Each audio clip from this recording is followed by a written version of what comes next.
Hello, friends, and welcome to Inks and Issues, a book club podcast for comics. I'm your host, the unbeatable Jonah. And I'm less of a coy boy and more of just a boy toy, Kieran Bennett. And this week we are talking about The Unbeatable Squirrel Girl Beats Up the Marvel Universe. And this one is brought to you by our lovely patrons who voted on us to do a review of this comic. So thank you to everyone supporting us on Patreon right now. Thank you very much. We appreciate it. And in the past and in potentially the future. So you're all the best. So, Kieran, have you read any Squirrel Girl before this? I have to ask. Before this, no. I actually have never read any Squirrel Girl before this one. So I have a quick fun fact of my own, and that is one of the, it may have been the very first thing I reviewed for Geekly Inc. was the first issue of The Unbeatable Squirrel Girl. So, and I ended up really liking it. So I was very excited that the Patreon people were like, hey, you should review a Squirrel Girl thing. And I'm like, hell yeah, I should, because I loved that. The first few issues that I had reviewed. So had you seen the original appearance and stuff with beating Dr. Doom with the massive squirrels? Yeah, so I was going to say that is actually the only thing that I knew about Squirrel Girl before we read this, is that I knew that Squirrel Girl had beat Dr. Doom and that she had beat Thanos at some point. Mm-hmm. But that was the extent of my Squirrel Girl knowledge.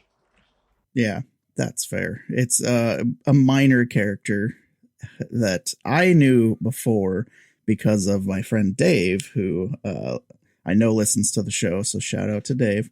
And he was, when we were discussing what characters would you want in the next Marvel vs. Capcom game, and he said Squirrel Girl and Hitmonkey were his top two, and everyone else was like, who the hell are those characters? But you know what, Dave? You were right. They would be amazing fighting game characters. Oh, a Squirrel Girl, absolutely. We're all a little older and a little wiser now, so we can agree with Dave on that. Ahead of his time in many ways, actually. Really is. So, we want to jump into some fun facts? Yeah, let's do it. Fun facts. Facts. So Squirrel Girl originally started in 2015 as Unbeatable Squirrel Girl, or as I continue to write it, Unbeatable Squirrel Girl. However, this book was originally published in 2016 as a side story to the main series, which ended in 2019. And it was written by Ryan North, who also wrote the Unbeatable Squirrel Girl monthly series, as well as a variety of other comics, including Jughead and Adventure Time. And it's illustrated by Erica Henderson, who's also worked on Venture Brothers and Jughead.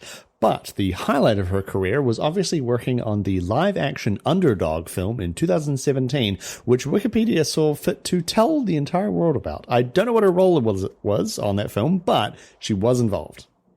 Okay. I would not recommend the film. I'm sure her involvement was top tier, but that film, terrible. That was before the Squirrel Girl stuff? Yeah, much before. Okay, so probably a storyboard person or something, who knows? She knows, but she's not here to ask.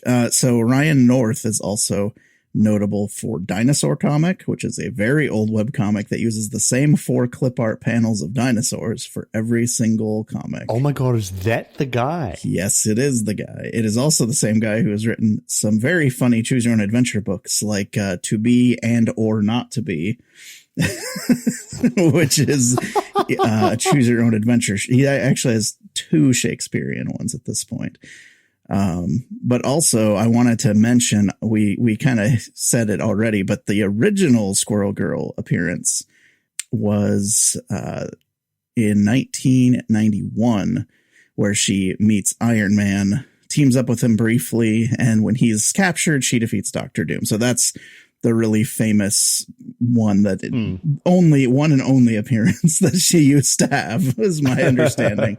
And I also think I've heard, and I should have double checked this, but originally they were just like, yeah, she's a mutant, whatever. But then there was all that weird rights stuff with the movies, and like any new mutant characters, Fox would automatically get to use.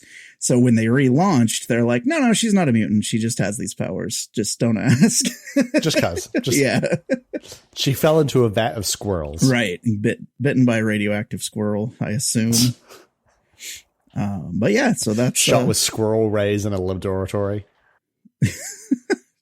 And she did make a 1-panel appearance in Marvel Year in Review 92, which was a satire of the 2099 books called Squirrel Girl 2099. And it was just a sight gag of, this is one of the books we're not doing, essentially, which hilarious. And for 2, now they would probably do that book. Yeah. Make it a comedy. I feel like Squirrel Girl is now like a really popular character. Yes, because of the relaunch and those books doing well and bringing a lot to the character through the art and writing, I would say. Absolutely, and also having the ability to, like, they have their own core group of weird characters that meshes in funny ways with the greater Marvel universe. Where it's like anytime someone comes into her book, they're suddenly a comedy character, which is great. Fantastic. I love it. Yeah. Because her first issue, she fights Kraven the Hunter, and it's very good. So we're going to jump right in. So this was released as a standalone graphic novel. So I just, in the notes, tried to break it up into kind of sections that we could discuss. So I will go ahead and kick us off with part 1. In part 1, we open with Squirrel Girl doing the standard comic book rescue of stopping a train by having it run across her back because part of the tracks were blown open with a pumpkin bomb that this minor criminal had stolen. And it's a pretty good scene because it's like, of course, as soon as she thinks she saved it, another train goes by, and it's like just kind of builds on that ridiculous like comic book trope thing where she's even like, how are they running these trains so close together? So she does that. And I don't know if we've mentioned, by the way, her name is Doreen Green. And she, at this point, already knows pretty much all the major players in the Marvel universe because she's defeated Doom and Thanos and Galactus and stuff by this point. Single-handedly. Like Galactus, I believe she beats by introducing him to like a different food source that he enjoys. So he'll stop trying to eat Earth, which, sometimes you just gotta go vegan, I guess. I don't know. She's like, have you ever heard of a thing called pizza? Right. And it was all over. It is something that ridiculous. I just can't remember the exact specific off the top of my head. So she's contacted by Tony Stark because he is like, hey, you got to check out this sweet technology that I found. So she brings along all her pals. So in her group are Koi Boy and Chipmunk Hunk, who are both other animal themed heroes who can also talk to their respective animal type, and Tippy Toe, who is her best friend, who is a squirrel and can't talk to other people. But when they have scenes where they talk together, she's like, it just can talk like a normal person, as like a normal human level of intelligence, but she's supposed to just be a normal squirrel. She's just her friend. So, but that's how squirrels are. Right. They are all super intelligent. It's just the implication being like the animals they communicate with are just all really smart anyway, which is kind of the premise of things that will happen later, actually. And they always bring along their non-superhero roommate, Nancy, because she's just their friend that likes to tag along and is very supportive of their crazy superhero stuff. And they're all in the same. I'm Nancy. And they're all in the same computer science college courses together. So, just hanging out on the quad, kicking the hacky sack. Right. And then defeating villains when they have to. So Tony is like, hey, we beat the High Evolutionary and we brought back all this weird technology I've been experimenting with. And he's like, I don't know what this cool looking thing does, but I sure want to investigate by using your squirrels as test subjects. Yeah. So Tony Stark is like a pretty smart guy. We can agree, right? In what possible universe did he think this was going to like go well for him? Right. He's like, Oh, potentially send my actual friends to their deaths? Sure, Tony. Sure, why not? Yeah, why not? All in the pursuit of scientific progress. Yeah, go for it, buddy. So, it doesn't go over well with them.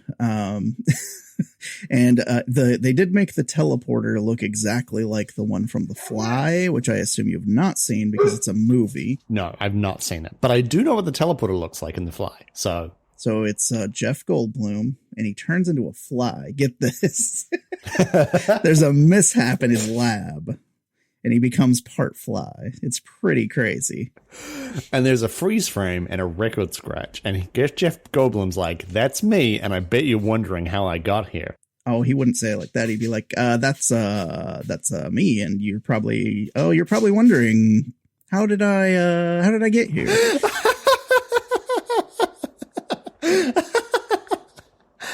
So yeah, that's true. So anyway, back to the book. Which does not have Jeff Goldblum. It has a distressing lack of Goldblum, actually. There is a lack. So suddenly a bunch of the High Evolutionaries goons show up because, they stole this weird technology, and that didn't sit well with them. Mm-hmm. And they're easily defeated because they're just a bunch of random. They very much, like you mentioned Venture Brothers earlier, they definitely feel like the henchmen in that show, where they're just a bunch of weird regular dudes who happen to work for a super villain. They're just guys. Right. So those first set of guys show up and they're easy. They beat the crap out of them very quickly. But then the evolved humanimals arrive. Humanimals. And they're actually really cool character designs because they're like the normal anthropomorphized, like, tiger and polar bear and stuff, but they're all wearing like goofy costumes for some reason. Like, yeah, there's like 80s workout gear. Yeah, there's an orca whale in jorts, right? And like a ripped sleeve vest, which honestly, I am all about that. Oh, and the polar bear in like the leotard kind of thing. That's what I was thinking of, the like 80s the looking leg warmers, right? They actually can't beat these guys by themselves. And during the battle, Doreen, aka Squirrel Girl, is knocked into the mysterious machine. Dun dun dun. And then we get a goofy cutaway that's like how to draw a Squirrel Girl. It's like an activity sheet. Like, yes, at the back of a kid's comic. It was pretty good. They're just in the middle for no reason. When the chamber opens, it's revealed that there's now an exact duplicate Squirrel Girl.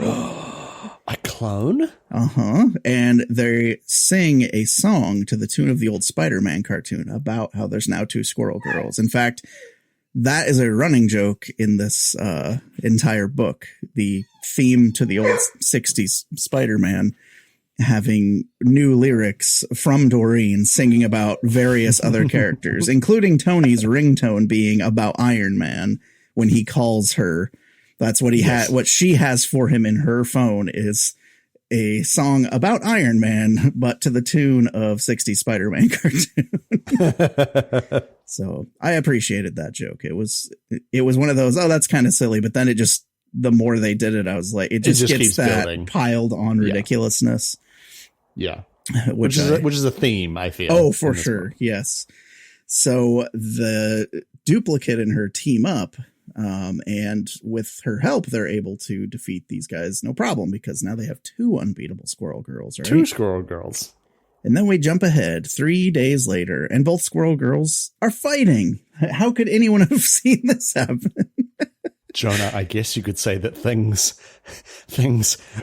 got a little nuts. Oh, there's a lot of those kind of puns. Oh, yeah. So Tony asks them what happened because they're all fighting in Tony's apartment, I guess. I don't know. Tony's always there in this book because it's funnier that way. Because he gets to be the straight man for the jokes a lot in this book. So the most of the book from this point is actually a flashback, which I kind of forgot until they reference that it's still a flashback later, significantly later. And in the flashback, both Squirrel Girls are helping Spider-Man to stop a bank robbery. And he's like, are you sure about this whole clone thing? Because that didn't go well for me. Which A+ reference in my book. Very good. And they explain that they're like, well, we know which one's which because of where they appeared, when it happened, so like they're not confused as to who the clone and who the original Squirrel Girl is. So they're like, getting clones is rad and has literally no downside. And then it immediately cuts back to them all like fighting. Back at the college, Doreen and now Aileen, who is the clone, because her name is Doreen Aileen Green. And they explain to their friends how they can use their powers of talking to animals, which are squirrels, chipmunks, and fish, to save the world. They have their own version of like the Avenger Protocol that they want to do, which, their original idea is like, well, they want to use these animals that can go to like hard to get to places for you, like humanitarian aid and all this stuff. I'm like, oh yeah, see, that's using your power in a way that is pretty clever. Exactly. Like I haven't seen in comics. Which was pretty, was neat to see.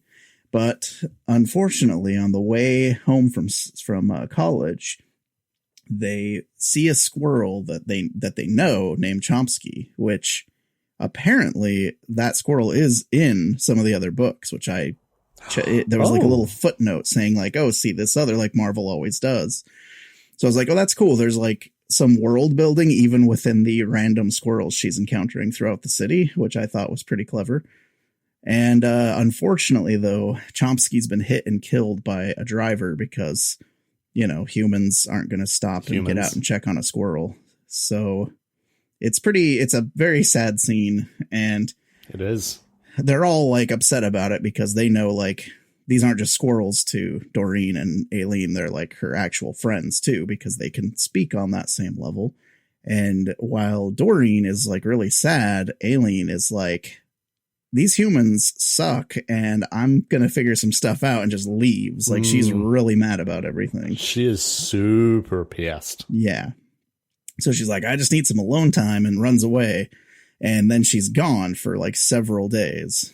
And they're like, well, there is one thing we could do. Because one of the running gags, too, is that Doreen is like a social media, like obsessed, millennial.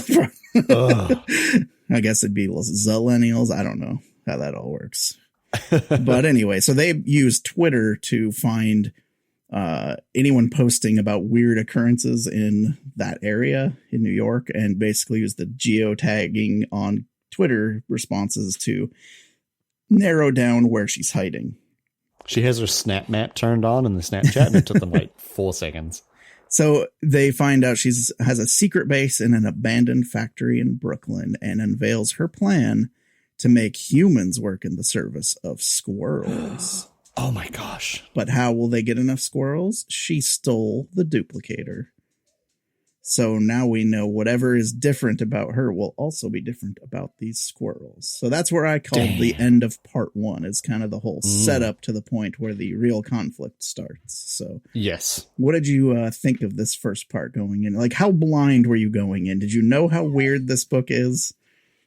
I knew nothing about this book. Okay. I didn't really know anything about Squirrel Girl, or even like Ryan North's like style of writing, or like what the book was going to be like.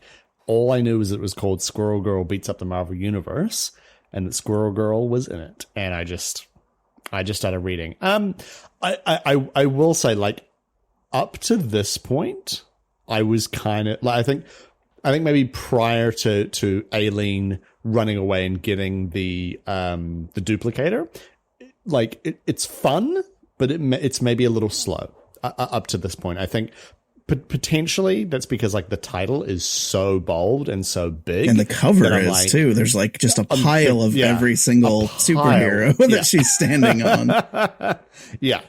So I think maybe I was kind of in the beginning, I was like, where is the beating? Where is the beats up the Marvel Universe? Like, let's go kind of thing.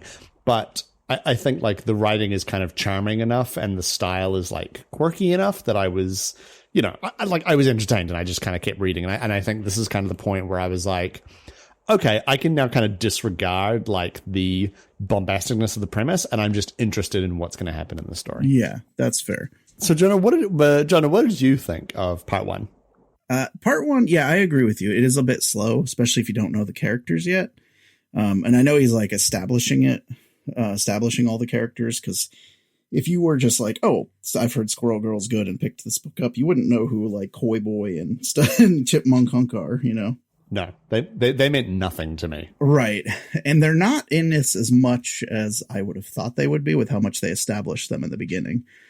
But also, you can definitely, and he even makes a joke about this too, but Ryan North has at least one, if not multiple, computer science degrees, which is very obvious in the scenes in college where they're they're drilling down into the nitty gritty of things where I'm even like, yeah, I get what they're going for here, but I mean, because even the plan is like an equation where they write it out on the blackboard, like where it's like the rough version of an equation that they're going to use in coding. So yeah, and there's footnotes. There are a couple computer science bits where it's like, this is for Ryan North and really nobody else. Exactly. I think. Yes, 100%. But that aside, I mean, it's like the characters are fun. The intro is really fun with the train. I thought was very silly, and I enjoyed that quite a bit. Very silly. Yeah. But really, part one was just to get the ball rolling, I felt like. So yeah. I didn't have very strong feelings on it. In fact, I enjoyed the book overall more on a second read through because of it starting kind of slow. Because I'm like, I know that it's going to get really good later. So yeah. So with that, why don't you go ahead and take part two? If you got the notes there. So part two. In a flashback, we learn that a bunch of squirrels in an Iron Man suit infiltrate Stark Tower, kidnap him, and steal the duplicator. And I have to say, the scene where they're in the Iron Man suit in like a board meeting is so fucking funny because like the squirrels, they all keep talking, and he's like standing at the end of the boardroom, and he's like, "Yes, hello, this is Tony Stark. I am Iron Man." And then the squirrels are like, "They're suspicious, abort," and they just fly out the window. Right. They're like, "Yeah, the Avengers need me, bye," and they smash through the window. And the lady running it is just like, if you just told us you had a meeting, we could save on all these glass repairs. Yeah, it's so funny. So Doreen and Aileen argue about how making squirrels in charge will just be swapping one problem for another. But the conversation ends in combat, which brings the story back up from the flashbacks. Now, in the present, Tony says what happened was the duplicate is Doreen, but without a willingness to compromise to anyone. And he leaves to assemble the Avengers so they can face Aileen. But by the time they arrive, Aileen has moved her operation. Or has she? As they try to figure out what to do next, Doreen reveals that she is actually Aileen and electrifies the floor. Iron Man uses the current to charge his suit before he can take down the evil Squirrel Girl. She uses a bunch of the fallen Avengers' weapons on the suit, including Hawkeye's weird arrows, and covers it with a sticky substance that she's able to throw all the fallen Avengers into, making them stick to the suit. She takes Tony out with a good old punch to the face. Aileen then arms herself with all the fallen Avengers' weapons, except Mjolnir because she isn't worthy. And that is the end of part 2. Yes, and that one is much quicker to recap because it is like 80% fight scenes. So yes, yeah. So I enjoyed all of this, like the double crossing and the Iron Man's, the squirrels in the Iron Man suit. It was just the perfect gag for that situation. It's so funny. It's so funny. And when they get to the old hideout with Aileen disguised, and so so at one point they changed Squirrel Girl's costume. So in the book, the Doreen, the main Squirrel Girl, is wearing costume 2 like 90% of the time. And Aileen is wearing, in my opinion, the much superior first costume, which I'm just going to nerd out a little bit about because I think because the second look is based on the original look, which I hate, like from the 70s or the 91 one. I was just like, why did they change her costume to something worse? You know how I know it's worse? Literally every marketing thing, every other thing they've ever made, including action figures, is in costume 1.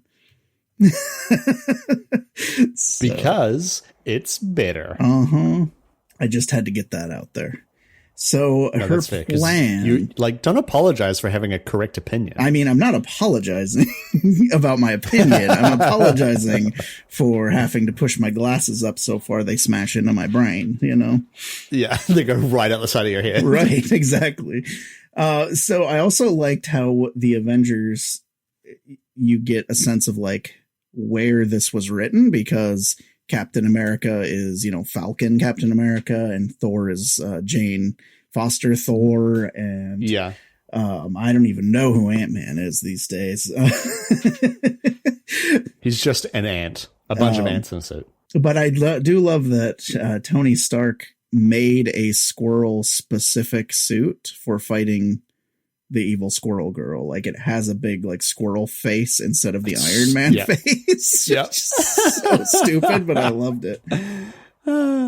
So this, I would say, is part 2 is a lot of fun. They have fun with the combat, especially being characters who, they're the good guys fighting each other, essentially. So it's always kind of fun to, play the who would win game. But in this case, she's unbeatable. So it's unbeatable. Yeah, it's in the name of the book. Right. What did you think of part 2? I really liked it. I feel like this is a running theme on this podcast where there'll be some kind of twist or something, and I'll have to confess to hundreds of people that I just didn't see it coming. Yeah. And so when they kind of burst in the Avengers and Squirrel Girl, and she's kind of doing this thing where she was like, but if I were me, what would I need to do next? And she's kind of theorizing about how she would beat different people and what she would kind of do next. And then she kind of does this thing where she's like, oh, it'd be even better. Maybe I'll just go with the simplest option of all, booby trapping the floor. Yeah. And I was like, she's evil? What? Yeah. And I'm totally blown away. I also appreciate that she explains why it works on different members. Thor, you're like, but it's electricity. Why would it work on Thor? It's like, well, Thor uses direct current because it's lightning. So alternating the current, she couldn't keep up with the changing current fast enough to not be electrocuted. I'm like, okay, that's clever. You got me. You got me. Yeah. Yeah. No, it is her explanations as for everything that she's doing are obviously very, they're very fan wanky in a way, but they're also logically consistent. Right. Yeah. They work within the context of the book so that exactly that doesn't happen, where fans write angry letters to Ryan North, who's just trying to write a funny book, and are like, actually, he's just trying to do his job. Yeah. Actually, Thor. Oh, also Ryan North. Well, actually, Thor is a man. Ryan North is also in Batman as an extra, and he's taller than Batman. And I have met him in real life, and that guy is ridiculously tall. It's one of the few times they've drawn a regular dude in the comic taller than Batman, because they made him true to his height. Oh, wow, really? Yes.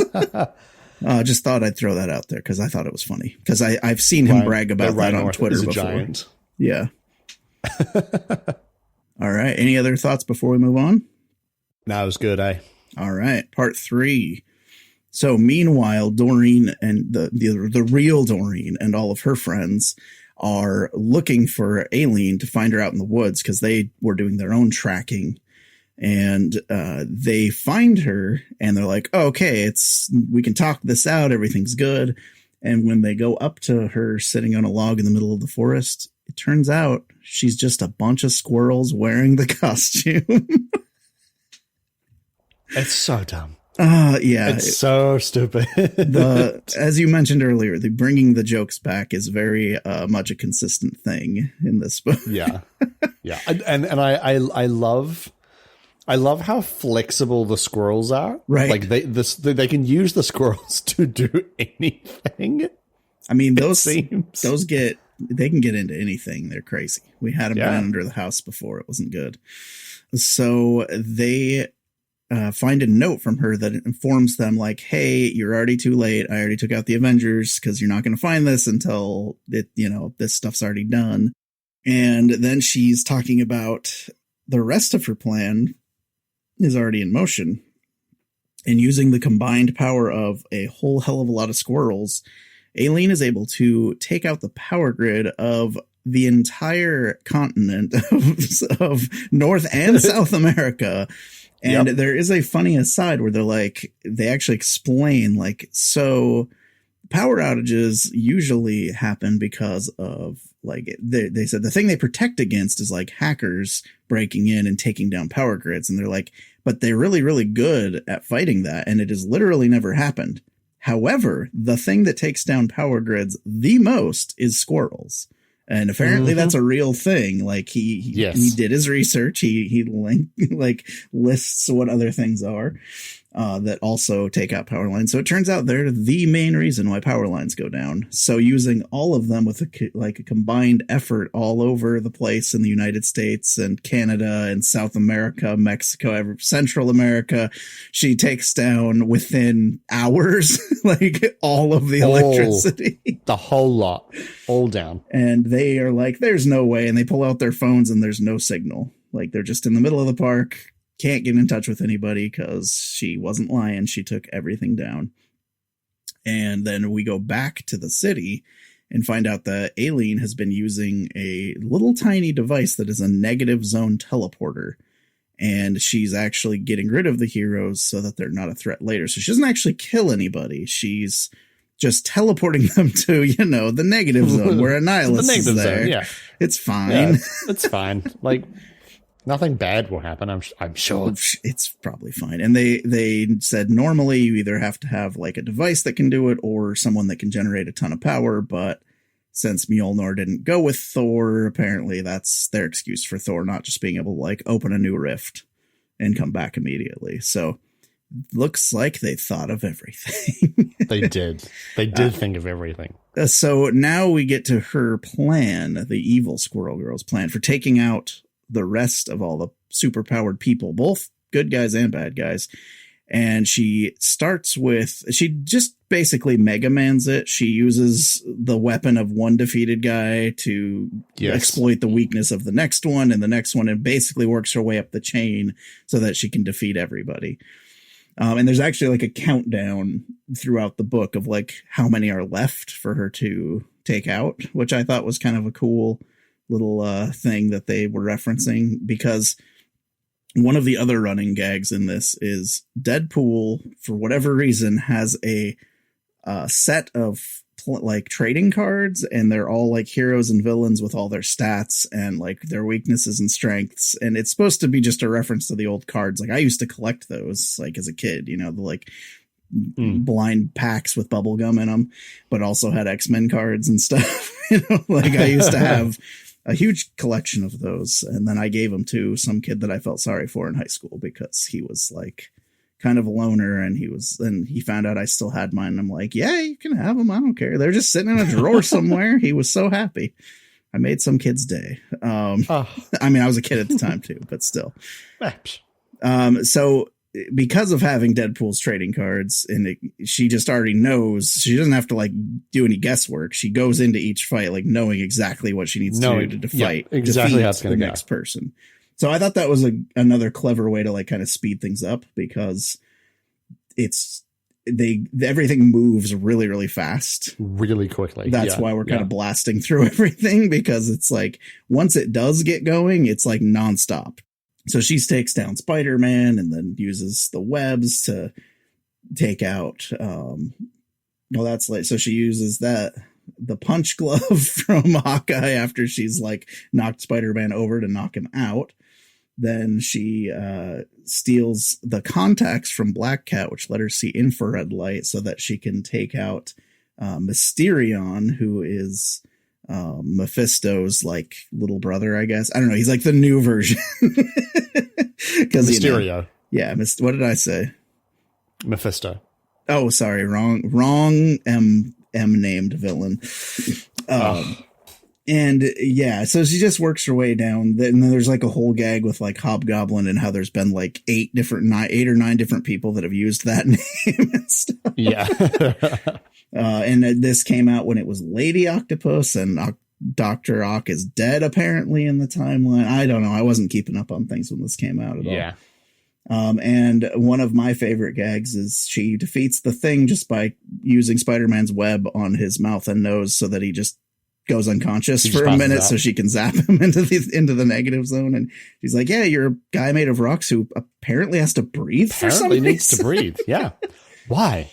And then because he's non-magnetic, she drops him on top of just drops Magneto. Now, here's the thing that I thought was very funny.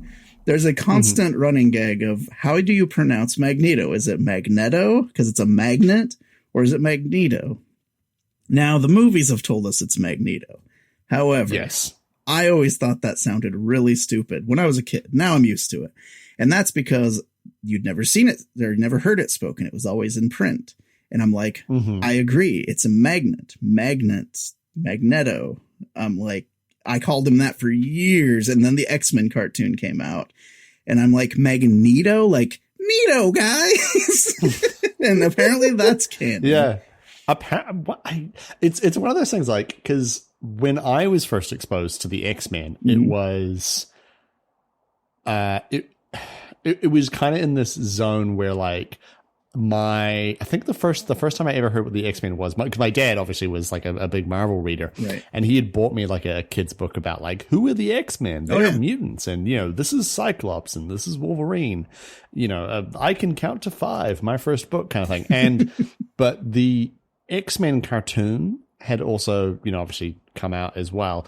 And my dad told me, oh, that's Magneto. And so even though like I'd not seen the cartoon or seen the movie or anything, and I was reading it because I was told it was Magneto, that was how I read it. And then when I read this and I was like, oh, what if it's Magneto? I was like, no, I refuse. Absolutely not. Now this all happened when I was like 13 or 12. So like, it's been a minute since I cared about the whole debate. But I thought that was just pretty funny that became like a running gag of like how to pronounce his name. She is even able to take down the Hulk because S.H.I.E.L.D. shows up and they're like, okay, you may have beaten everybody else, but we literally have the Hulk. So now you're screwed. So she beats her. How many is it? She beats where's the countdown say? She beats 150 people. And she's down to her last 5. At this point when they send in the Hulk, and she uses, different technology for like a force field. And then she's like, oh crap, he's breaking through this. So she's like, okay, it's time to really pull out the big guns. And the cutest squirrel in her entire arsenal, Little Miss Cupcakes, shows up and is so cute that the Hulk gets it completely taken with her and turns back into Bruce Banner. So she just is able to be like, okay, yoink, now you're in the negative zone because he can't defend himself. Which, again, I thought was really funny. She's like, it's funny. The dumbest thing is how she beats the Hulk because it's Squirrel Girl. Of course, it's going to be the dumbest thing she can think of. And of course, all of the other heroes at this point are like with S.H.I.E.L.D. and are like, okay, how are we going to do this? And they're like, well, we don't really have any other of those fancy gadgets except for these cool rocket boots. So they kind of play it up like those are going to end up being like a thing they use. And then they're like, oh, man, we can't even win with these cool rocket boots. Just immediately backfires. And Doreen Aileen throws up the teleporter. It's just like a little disc, hits the S.H.I.E.L.D. carrier and warps like basically all of the important people in S.H.I.E.L.D. into the negative zone. And now Doreen and her friends are all escape using the exact same trick of it was actually a bunch of squirrels in their clothes, which bringing that back to trick Aileen, I thought that was the point at which it was good Very again. Yeah. And it basically we're left with part 3 ending with them just be able to easily defeat everybody. They have to run and hide, and that's kind of where that part ends. Yeah. And part 3. So what do you think of part 3? I honestly really liked it. Like the actual titular Squirrel Girl beats up the Marvel Universe, it ultimately isn't like that much of the book. It's really just this part. Yeah, it's really just this part. But it's very funny. It's very well thought out. And honestly, I loved it. I thought it was really cool. Yeah, it was obviously written by someone who like has a lot of love and knowledge for the Marvel Universe and all the kind of characters and little bits and pieces within it. And so like everything feels really well kind of researched and thought out. And, you know, they obviously had the idea for the book. And then someone actually sat down and were like, okay, if I was going to do this, how would this actually work? And it's really good. I really liked it. Yeah. What'd you think? I loved the way that she takes down all the characters. It's like my favorite part of the book. Obviously, it's what you're here for, is her beating up the universe, right? And when I first read it, I was actually like, why would she beat up the Marvel Universe? She's like, everyone in the Marvel Universe loves her, like all the good guys, because she's so likable. And so they, of course, had to make an evil doppelganger. And just the way she, like I mentioned before, it just reminded me of like Mega Man, of getting the power from one boss to use on the other. And that's how she goes through the whole thing. And I was like, that's really clever, because her power set, they do leave a little vague, like, what is her actual strength? Like, we know she's strong enough to take multiple trains running over her back and she's fine. So she is really strong, but she's obviously not as strong as like the Hulk. So she has to come up with, but she's also very smart. And I just love the way where it's like, she has a good mix as a character of that, like street smart and book smart, and also just being a genuinely likable person with her normal, like just enhanced speed and agility and being able to talk to squirrels. So I think it was a good way to show her using her strength as a character to actually be able to take down these much stronger characters than her, because it's usually just her coming up with something clever. That's how she's unbeatable, you know? But yeah, I thought part 3 was the highlight of the book personally. Yeah, it's really good. All right. So you want to take part 4 and we'll wrap it up? They decide to gather all the stragglers for one final showdown and arrive an entire week later to face off against Aileen, who is now knocked out power worldwide and has used her squirrels to hide all ammo from weapons, apparently, which, like, I can get behind that. But they are again getting their butts collectively kicked, but then Aileen hurts Nancy. Doreen goes full shonen protagonist and is able to dodge all the attacks and actually get all the cool gear away from Aileen, except the teleporter. Aileen grabs Tippy Toe, who is the squirrel, and threatens to use the teleporter, now set to send to the moon, on Tippy. Doreen interferes and gets sent to the moon instead. Tippy grabs the teleporter away from Aileen and steals Iron Man's glove. She uses it like a rocket and flies to where Thor's hammer was left by Aileen. It's teleported to the moon, where it lands in Doreen's hand, and we discover that she is worthy. Which, like, of course she is. And look, I'll be totally honest. The whole, like, the trope of, like, the hero is truly worthy for, like, the power, I eat that up with a spoon. Honestly, did not know which direction you were about to go with that. I feel like I hate it, except for this time I liked it, was what I thought you were going to say. No, I love it every time. Like when Tippy is, I think Tippy jumps in the glove and flies is flying through, and she's like, she's not gone, she's unbeatable, and I might just be an ordinary squirrel, but I'm on her team, I'm unbeatable too. And she's like flying through and sends her the hammer, and there's like a big, bzz of electricity.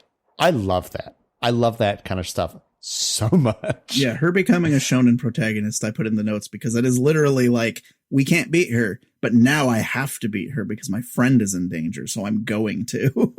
Exactly. And it actually worked incredibly well, because she still doesn't win, but she does put herself on the line. Like, honestly, this is the only part in the book that felt like it had real stakes, because it's a comedy book. So you're like, well, this is going to be, and then she gets teleported to the moon with no spacesuit, and you're just like, oh shit, she's actually in danger. Yeah. And it's like, it's so, like, it's a testament to the writing that, like, even though obviously that, she is going to win, it still feels very, shit. Like, I genuinely don't know how they're going to get out of this. Like, what is going to happen? Yeah, exactly. So it's very good. the thing about Doreen being worthy, but Aileen not being worthy at the beginning of the book, I loved that. That was perfect setup for that reveal at the end, because they've diverged so much from each other's personality because of the loss of that one squirrel that they were friends with. And it broke Aileen to the point where she's just like, humanity sucks. I'm taking them out. Like, I don't even care. Because she even talks about like, okay, and then once we have everything secure, we're just going to teleport all of the humans to the negative zone. She mentions at one point, and you're just like, oh, so she's full on supervillain now. Yeah, absolutely. The plan has somewhat changed. Aileen gives a speech to all the squirrels on both sides of the battle, trying to get them all to follow her. But then Doreen arrives with the now freed heroes. Using their combined might, they're able to defeat Aileen. But where is Tippy-Toe? Dr. Strange teleports them all to Tippy-Toe, who is motionless on the warehouse floor. Daredevil can still hear her heartbeat, but her neck is broken. Doreen takes command and gets all the heroes working together to get a makeshift hospital up and running for her. Later, we see she's alive and recovering thanks to Earth's mightiest doctors. Okay, now, let's talk about this for a second. Mm-hmm. I cried when I read this bit. It's pretty emotional. It's really emotional and not at all what I expected. Like, they said like her hitting the thing and getting to the hammer. It was basically like the equivalent of being in a really bad car crash, is how they describe it. Yes. So her having a broken neck and stuff is just like, wow, that's way darker than I thought this was going to go. Yeah. Especially because that's not just a random squirrel. That is like her sidekick in all of the books and stuff. In all of the books. Yeah. Yeah. No, it's very, it is very emotional, because like all of them are essentially like, well, there's nothing we can do. Like, you know, it very, very kind of like the same as the squirrel that was hit earlier in the book, where it's like, well, you know, it's a squirrel. And she's like, no, fuck that. Like, we can do something to help her because she believed in us. Right. And we need to do something to help her. And it's and it's very powerful. The fact that Squirrel Girl is like, hey, Dr. Strange, listen up, ass. You're going to do what I say. Yeah. And he's like, you know what? You're right. I am going to listen, because he is also an amazing surgeon. So like, he combines his two biggest strengths of being an amazing surgeon and being the Sorcerer Supreme and working together. And I love the shot that's just like all of the really smart characters working together, like Beast and stuff. But then Deadpool's just standing in the background holding a giant pile of papers, acting as if he knows what the hell's going on. Because they have like a good rapport, because Deadpool is also a comedy character. So it's like they work well together, even though I don't think they ever exchange a single line in this book. And yet they manage to make their interactions still really funny. 3 weeks later, things are back to normal. Power has been restored, and Tony Stark has taken the blame for everything because he was the one with the duplicator, which is fair enough. Plus, he's a rich white guy, so he's just like, whoopsie doopsie. And everyone's like, oh, that's whoopsie doopsie. Yeah. He just posts like a screen grab of like the Notes app on Twitter, and everyone's like, this is an apology. He is better and moving forward. Right. Well, and he also kind of bribes everyone, because he's just like, hey, I'm sending like literally everyone this amazing like Wi-Fi 20 terabyte data thing, and just don't ask questions, please. Yeah. Aileen and the duplicated squirrels are being kept separate from each other in secure facilities, but instead of keeping them locked up forever, they come to an agreement that she will go to the negative zone to map it and watch out for any potential threats, and there she can build her squirrel utopia. And that's the end of the book. Yeah, there's actually a one-page little thing at the end that I found as I was scrolling through. And she's in the negative zone, and a nihilist shows up, and she's just like, and he's like, I'm going to take over everything. And she's just like, dude, you picked with the wrong person. And it just kind of ends with her about to throw down with a nihilist of all people. It says, you cheesed off the wrong friggin' girl is the end of the book, which has a little like epilogue I thought was very good. Yeah, it was very good. So, final thoughts? Honestly, the first time I read it, I was like, this is okay. And then I read it again, doing like the notes for the podcast. And I was like, okay, I love this because it actually like ticked all the boxes for me this time because it was a while ago. We were going to record this one a while back and just life happened. So it's been like months since I originally read it, and definitely in a spot now where it like really resonated with me with the whole, just the way the dynamics between characters work is where Ryan North seems to like really excel the mixing of the humor. And it's like, I've heard a few people that are less into Squirrel Girl because it can be so wordy, but considering it is a very writerly book in that it's like, this is a book with a very specific writer that works because he's the one writing it. So let's just let him have his playground. And I think he nailed it with this one, honestly. Yeah. No, I would completely agree. I think the first time that I read it, I was like, it was enjoyable, and like the humor is good, and like the story is pretty interesting, but I was kind of like, okay, I like there were some good moments for it, but I was like, okay.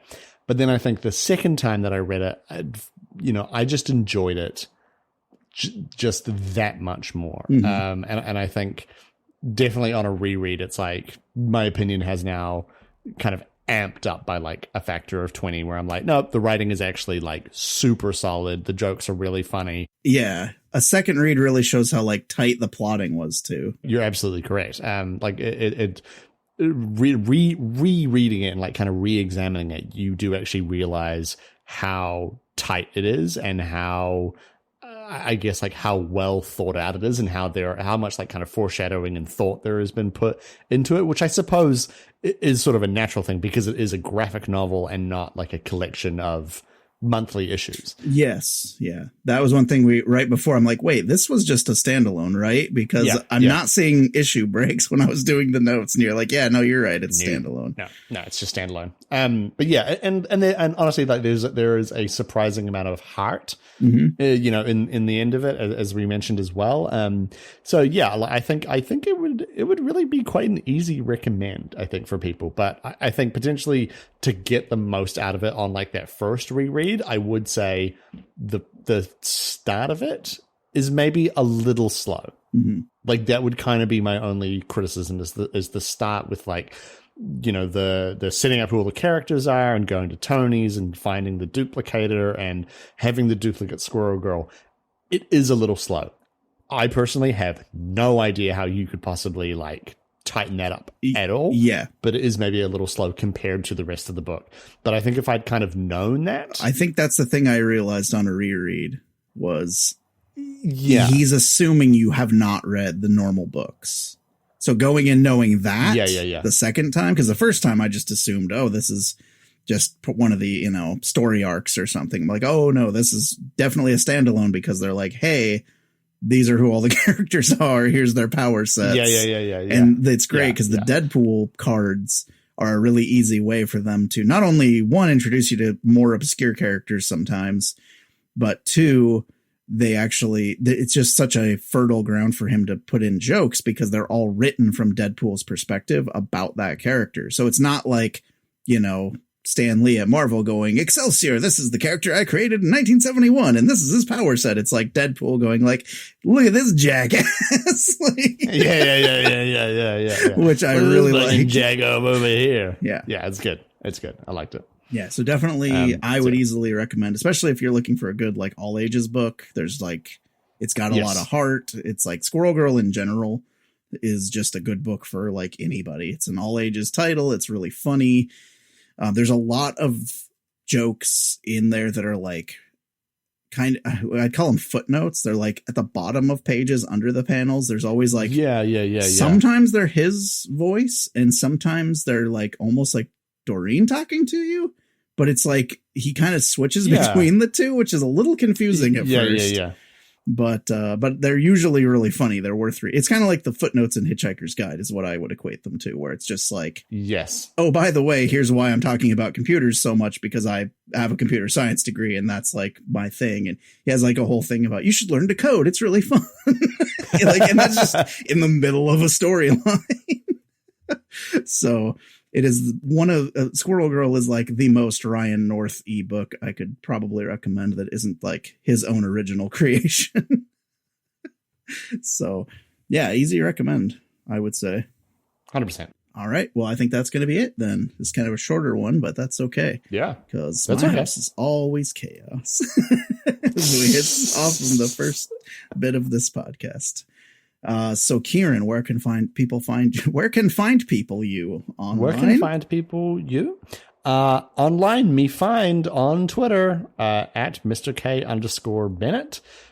D&D Twitter podcast at For CNG Podcast. Online Jonah, ? Yes, me, internet now, at a real Jonah. I don't think I can keep this up. And twitch.tv/inksandissues. I've been streaming Mario RPG Legend of the Seven Stars lately. I'm currently unemployed, so I am streaming more often while I'm looking for work. So yeah, and actually one of the things I did want to plug is I am posting writing stuff to gumroad.com/Jonah Gregory, because I am now officially an unemployed writer. And I currently have one novella up, Beatrice Abandons Ship, which is a sci-fi short story that kind of expanded beyond novella size, and then I edited it back down to being like kind of just under novella size. And that one was written a while ago, but people seem to enjoy it, so I went ahead and put it on my Gumroad. And I'm working on some projects now, so just keep an eye on that space. I'll be posting more stories soon. So, yeah, with that, we'll see you next time. Goodbye. Bye. I love you. Need more mutants, metahumans, or monsters in your life? Then check out these other Geekly Inc. shows, including Cthulhu and Friends, Dear Internet, Greetings Adventures, Transformation Sequence, and many more fantastic podcasts. You can help us make the show the best it can be by supporting us over at patreon.com/inksandissues, where you can get bonus content, early access to episodes, and can even vote on comics for us to review. Don't forget to also leave us a 5-star rating and review to help us spread the word. Want to interact with us on Twitter? You can find us at Inks and Issues or on Twitch at twitch.tv/inksandissues. Now do yourself a favor and go read some gosh darn comics.